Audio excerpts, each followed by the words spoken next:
Hey guys, welcome back to my channel. I hope everybody is doing wonderful. Well, I feel like this is the case with every topic I come up with.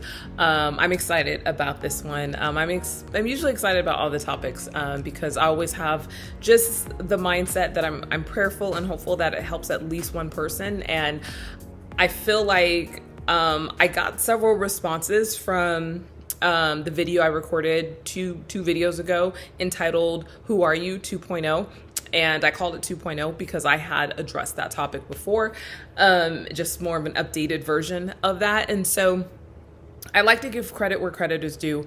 And one of my former amazing, awesome students, I'm not going to say his name because I did not get permission for that, but he reached out to me in regard to that video and asked such a good question. I get like that when I'm teaching too. When students ask like great questions, I'm so excited to answer it because I feel like it just unpacks so much more that is not only helpful to them, but hopefully helpful to so many others. And so I'm treating this like he asked me a question in the classroom, but he asked me which version of him, the question was pertaining to: him as a son, him as a employer, him as a soon to be medical student, him as a boyfriend or significant other.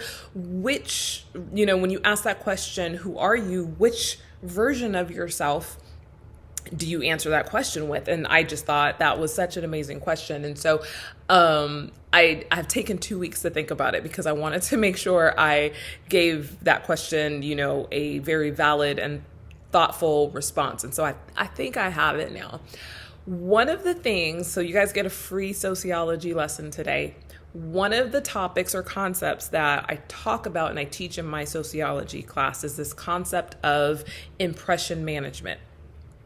Impression management is basically slanting our behavior to adjust to our audience. That's the simplest way I'm going to put it. So oftentimes I will ask my students, how many of you act the same way, no matter who you're around, no matter if you're around, and usually I just start off with that. And there's a decent percentage, maybe 10%, maybe 20% of the students say, yes, I always act the same. And then when I say you act the same way in front of your grandma as you do your best friend, most of the hands go down. There's always that one, though, that says their grandma's kind of off the hook and they act the same or hang out with their grandma just like they do their best friend, which is awesome. But most of the students know what I'm getting to because of what I've talked about leading up into that point. And so impression management, first and foremost, it's not about being fake or being like completely different person where people are kind of looking at you or some narcissistic traits that pop out where you're just like kind of phony in front of some people. It's not about that.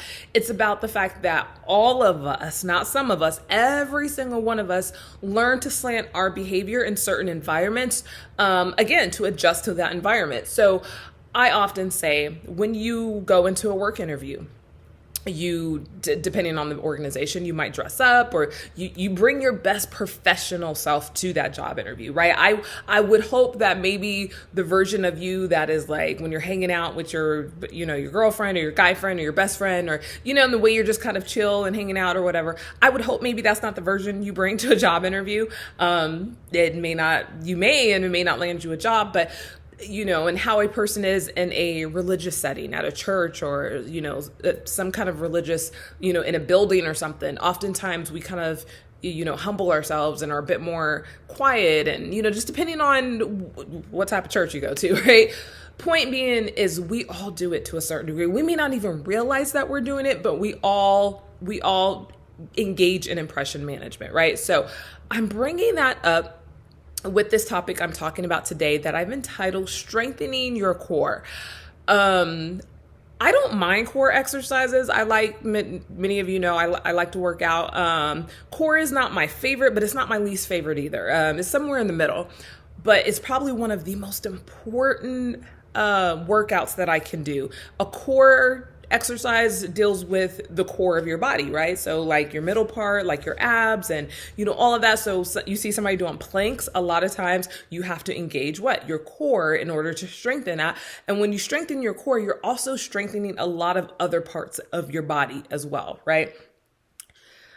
I'm using that analogy and I'm using this title, Strengthening Your Core, because all of us have a core version of ourselves.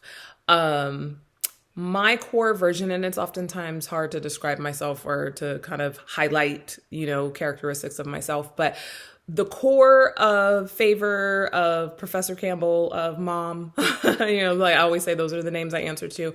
The core of me is extremely empathetic and caring, a helper, because I love to help people, and that's the reason for my YouTube channel. The core of me, there's a bit of sensitivity there. The core of me is focused. Anyway, who knows me will tell me that my ability to focus on things and my discipline is very strong. That is the core of who I am. I'm also actually very laid back in a lot of ways. I always tell my students, the version of me that you get in a classroom, if you run into me in the store or a restaurant, that's the same version they're going to get. And it has happened. It's happened several times. Let me kind of wrap this up this way. All of us have a different version of ourselves that we somewhat present, and we slant it a little bit, right? When I'm at work, I'm a bit more professional than when I'm chit-chatting with like my best friend, or when I'm being silly with Jada and my daughter. I don't really bring that version of myself to work.